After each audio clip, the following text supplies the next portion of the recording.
I'm Sona, and I wanted to ask a question for both Charu and for Amin. I have to disagree a little bit in terms of how we characterize where the airline industry is right now in terms of trust, because I think it's actually at a much lower point. I don't think a lot of us have a lot of trust in where the airlines are.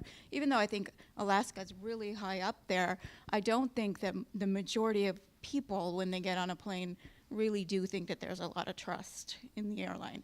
But what I'd love to know, what you talked about, having a Four Seasons-like experience or enjoying a cup of coffee, what kind of insights are you sharing with your partners, how to make it more pleasurable?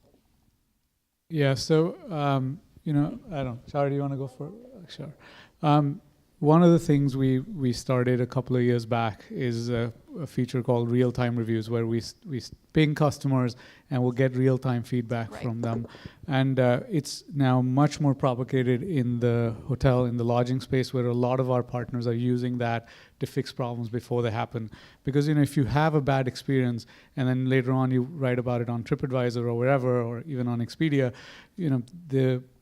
the supplier actually cannot do anything about that at that point. Right. But with the real-time feedback, they can actually fix it. If you say, I showed up at the room and it was a bit dirty, or the towels are missing, literally somebody rings your doorbell and says, I've got towels for you and we'll fix that or whatever. So that's something that we've been able to do in the lodging business. We have similar data collection and gathering happening for about a year now in the airline business as well. We have a pilot where we have about 10 airlines engaged, where they are now receiving real-time data from us, and they're able to make some offers to customers as a result of it. But it's nascent. We have a long way to go, but that's the path we're going towards, which says when a customer's traveling, if you're able to reach them, we want to give that data to our partner real-time and say, hey, here's the issue right now. You can fix it right now, because none of us want a bad review later. Right, and for you, Charu, what kind of programs are in place where you go from moving to where you have a more delightful experience for your airline, for example? Definitely. What's your name? Sona. Nice to meet you. Likewise. I think, just going back to the trust question, and I think obviously recent events sort of are alarming in that area, but when you look at how many flights, are in the air and take off every day, and as a percentage, the aviation business is one of the safer ones compared to others. But I think a lot of the airline expectations are first around consistency, to say I want the same thing every time, versus sometimes I'm able to get my seat, sometimes I'm not, or sometimes the flight's on time and sometimes it's not. But we're really, we have a lot of partners that work with us from a catering point of view, from a cleaning point of view. So we are now capturing any issues that are on the plane right away with the flight attendants and their devices, so we can feed that and it can be fixed. If the plane's already in the air, it gets fixed when it gets there. And then really capturing your preferences. That's something we're just starting to do, to say, what do you, what kind you prefer, Scotch or whatever, right? So you can be offered that. How many fruit and cheese platters are going to be taken in this flight, because these people always buy the fruit and cheese platters. So we're trying to do it more to provide that consistent experience so you can count on it, versus you get on and then you're disappointed that you don't have something you expected. Right, thank you so much. All right. Thank you. I'm Nitin. I'm from Oregon. I'm chair of Thai Global. So my question is for Carla. Can you see me? It's right here. Oh, I'm right here. Yeah. Hi. So I'm a platinum member of your program, and the app transition. Which one? Well, I was in Marriott, but now I have both. Okay. First of all, the transition went really great. I had an interesting experience, and then there's a question behind it. So I was in Prague recently, and I decided that I wanted to experience Prague, like staying in a neighborhood. So I went to Airbnb. Within 5 minutes, I knew it was a mistake, because that whole social media experience in the app, while it's great, but it's very misleading. So immediately was able to get into a Marriott. My question to you is what is Marriott doing in the app to bring that social experience right into the app? You guys actually use one of my portfolio companies called Chirpify, but it's more on the loyalty side, where you're capturing social experience for points. But what are your plans around that? Because I think if that was integrated, I would have probably not even gone to Airbnb. Right. There is work underway with Alibaba which is a large company out of China that where we are partnering. We are partnering with them on providing that type of opportunity. Now, there is a representative here in the audience from UTrip. Where is he? There. Okay. And I'm a shameless investor in UTrip because I think UTrip has also got some opportunity there for aggregating experiences and being able to put them online for customers to be able to sift through the morass of and to provide that what Airbnb touts as experience the local community, and that's something that UTrip is doing, and Alibaba is doing that for us on an international basis. So it is a partnership that started 2 years ago and is relatively new. Well, we don't own Alibaba, but let's be clear about that. We made a very small investment. And it got us to the table. I think that's the best way to put it. But certainly, I think in the future, this last 2 years has been singular in its focus of absorbing Starwood. And I would say once we get through this next phase of the technology upgrades across all the SPG brands that start this month and go all the way through December, that once you see 2019 roll around, there will be more capacity and more attention paid to some of those other areas that we know we need to do, but we had to get this integration right. And I would like to say that on the day one of this merger, you were able to link your accounts, and on August 18th, you were able to merge. It only took us 2 years to get there, and by January 1, we will have a single, right now you have 3 different doors that you walk through, and the back is totally the same. You'll have one door, and the back will be the same, and I think it will be a much greater experience for the customer. Yes. Another question for you. My name's Scott, and curious on any of the maybe like the best and worst technology products that Marriott's used, or maybe intends to, if you can even talk to that, because I think you have innovation labs for some of this stuff in the hotel rooms. And what would any of the data points be of how you would measure what for a technology product for personalization?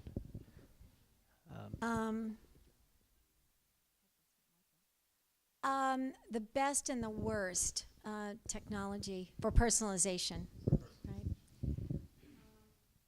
I would say that there isn't one that I would call out to say this one was better than the other. Everyone has been incrementally better, and it's not like I would never classify that from a personalization standpoint. We started this journey in 2008 with Starwood. We called it Global Personalization at Starwood, GPS, and quite original. And that the technology became better and better every single year. So I'd never say we had the best, because it's a continuing effort, and I think that when I think of technologies that could have been better, there's technologies operationally that's not about personalization, but it's about how associates do their jobs. Those are the places that we maybe haven't been as focused as we were on the customer, and we really need to spend as much, if not more, time on investing in and providing our associates with technology that rivals what the customers have. There at the back, yeah. Hi, I'm Jay Jasama. It's a question for all three of you, actually, but Aman principally. How do you guys think about the role of the duopoly and how they're, Google and Facebook in particular, and you're building moats around data, they're trying to siphon the data out, they're trying to assume a position of control. How do you guys think about how that's going to disrupt your business or enable it in the future? I can go first. So I'm a huge fan of the idea that Facebook become as big as Google from a partner perspective for me. I would say we work with both of them, both companies pretty closely. We have relationships at very senior levels. Our teams work together all the time. We have local relationships. We go down to California to meet them both.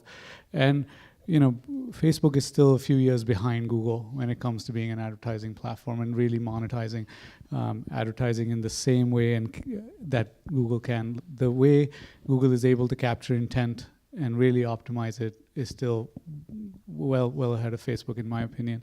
So I would say, if Facebook becomes stronger, that's good for all of us. That's good for the market, because you want competition for these players. We as Expedia, we love working with both, but we want both of them to be bigger and stronger. So. Anyone else wants to add? I think very similar. We have partnerships with both, and one of our newest board members is from Facebook. So it's really understanding where we can leverage them as a partner, and then what disruption could they bring to us. But I would also say they make us stronger as a competitor.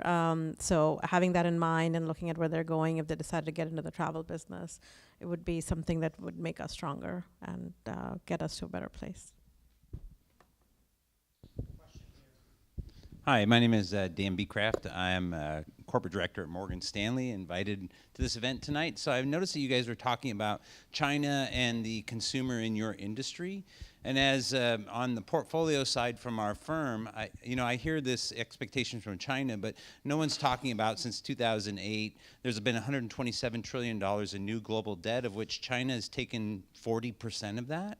And so with our clients on the corporate side, we're talking about that as more of a risk in 2021. And I know your industries are like, we're looking forward to the China kind of traveler. And not that I have bad news for you, but the China's banks are saying, their 6 largest banks, that they're seeing the largest growth in deposits and out of investments. So they have a $29 trillion balance sheet where Chinese citizens are now rolling out of their market and rolling into fixed investments, and the Bank of China is at like 1.5%, and some of their financial firms are 2.5%. But what are you doing if your expectations are wrong on Chinese travelers, because that is what we're telling our clients today?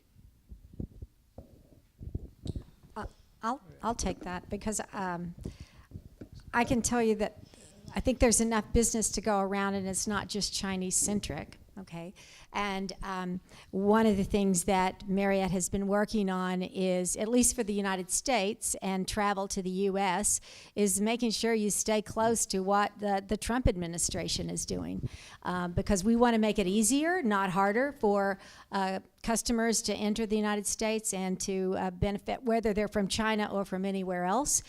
So I think it's our public policy about that is currently being impacted, depending on where an individual is coming from and what requirements they have to jump through to get a passport or a visa to travel to the U.S. So Marriott is very involved in that public policy and ensuring that our government officials understand how it affects our business, and that there is such a wealth of business out there that, from 9/11, for the 10 years following 9/11, we saw a downturn in international travel. We didn't have an effort internationally to promote it. We do now.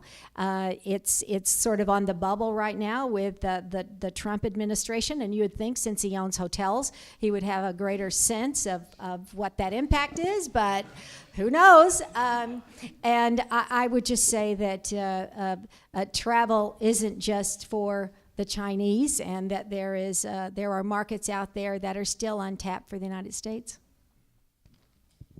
Yes, you in the middle. Hi, this question's for Aman. So next one, can you, because you've been raising your hand for a while. So, I heard you say the stat about voice-based search and large portion. I've read the research as well. But how do you rationalize that relative to just the millennial behavior? Like, I don't know if any of the kids, the voice searches will eventually translate into phone, but I don't know of any kids who actually speak on the phone to anyone today. Certainly not my kids.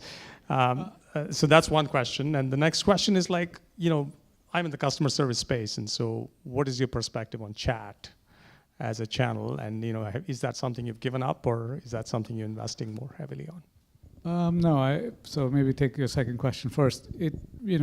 Especially on the customer service side, chat is also a conversational platform. It's very valuable. I think you're working with Expedia already, I guess, and others. So there's clearly a massive opportunity there. When I'm talking about voice, and maybe we meet different millennials, I would say they talk to their phones all the time. They talk to their assistants all the time. This is not about voice calls or talking with your friends. This is about gaining information. And whether I at a personal level, I have few data points. At a broader level, sounds like you've read the same research I have, so you see the voice queries increasing. But if we take my 4-year-old or my 9-year-old, they talk to Alexa all day. Like, I have to mute Alexa, otherwise my 4-year-old will just talk to her constantly, everything that comes in his mouth, right? And I have a cousin who's in his late 20s, maybe almost 30, and he doesn't type anything on his phone. He's always talking to his phone. So, when I talk about voice, what I mean is you're going to see voice-first interaction. And that interaction feels a bit different. And I'm one of those people who does believe that it's going to be multimodal. You're not going to do everything with voice, but it will be very likely voice-first. Because why do I have to go and pick up my phone and open the app and say something? Why can't I just say, hey, I'm looking for a warm place to go in August. What are my choices, right? Why do I have to go look it up somewhere and then type it into a search box and then type it 4 more times and look for it? Why can't I just talk to it? That's a lot easier. Thank you. Yes. Hi, my name is Inter. It's great to be here. I'm actually from China. It's great to hear China coming up so many times during the conversation. See, Sanjay, you timed it that way, right? Yeah, I was a little confused when Alibaba come up and people started to laugh. I wasn't really sure I get the humor out of it. But anyway, the question is actually for the entire panel. Whether it's hospitality or travel or airline or Expedia or retail, in the end of the day, it wraps up to the experience, right? I think we're all experience business in a way. And when it comes to experience, one hot topic or one hot approach is to enrich that experience using technology. We've seen a lot of brands doing that, Apple Store being one of them. And clearly Marriott and airlines have been doing that. But what I notice is, much as people are, the goodwill is out there, but the result hasn't been really, live up to the expectation. Say, for example, when I took, when I get the boarding pass on my phone and then try to board the Air China airline, I was actually slowing down the queue because the system was not really well integrated. They have to manually check me off on a paper to get me, to allow me on board, even though on the advertisement it seems to be really smoothless. Or when I check in the W Hotel in Guangzhou, I actually checked in trying to be keyless, right? Because W was really trying that keyless initiative in a few locations in China, and I was like, this is great. I don't need a key anymore. I just can unlock the door using my phone. And then after I check in, and then I was like, can I go up to my room now? They were like, no, wait, just give me 1 minute. I was like, why? Because we need to put a card in your room to get electricity. I don't know whether I don't know whether you know that or not, because in the end of the day, for some rooms, you have to put a card in.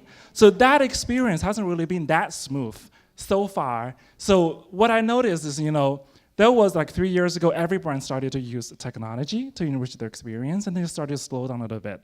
So I wonder, what are your thoughts, around using technology to enrich experience? How has your experience been so far, and do you have any plan to further improve that? Or enroll that into your business strategy?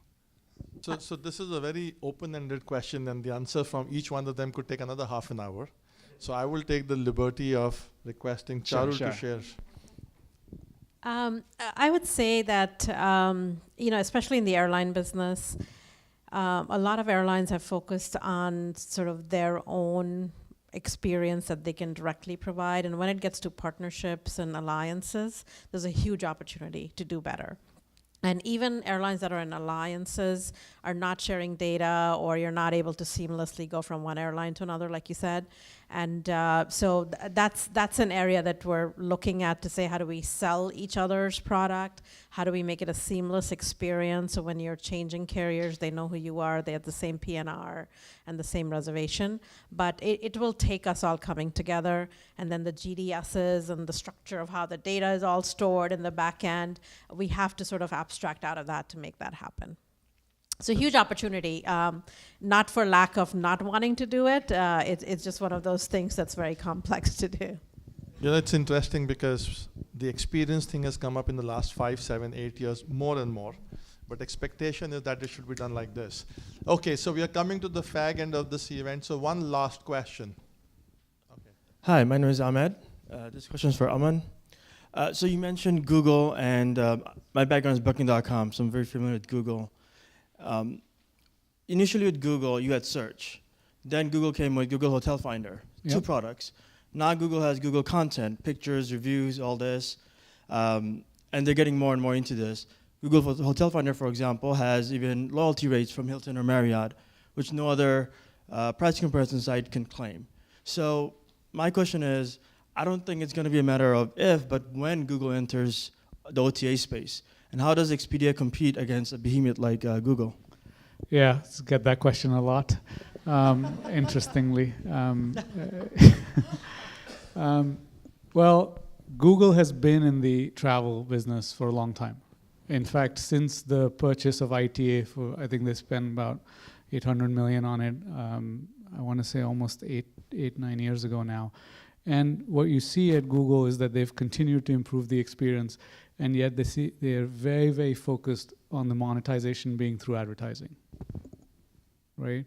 And for us, over the last 8 years, and for our competitors, Google has continued to be a great channel for us to acquire new customers, right? Because customers go to Google and they type, you know, lots of different things, and it doesn't match directly to us or you or others. And you know, the better we get at matching that, the more we're able to attract customers to come to our site. The better the experience we give them, they repeat with us, and that grows our business, right?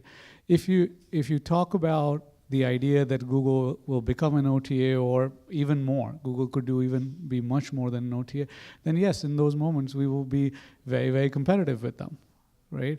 In those moments, they will not just directly enter into the competition with us, but they would also not have the benefit of having our inventory and our scale as part of their systems, because then why would we do it? And frankly, why would our competitors do it? You know, so I'm pretty familiar with Google Hotel Finder. I, meet with the guys who run the product directly. We know them very, very well. And I think, if you like, we can talk offline a bit about how there are dynamics in the industry. And of course, any company in the world, the guys across the water, Amazon could decide to come into any business and rock it. Similarly, Google could come into any business and rock it. But there are dynamics in place that do encourage people to do what is economically best for them. And we have seen a pattern of that from Google very consistently the last 8-10 years, and we have reason to believe that they'll continue to do that. Very good. Thank you.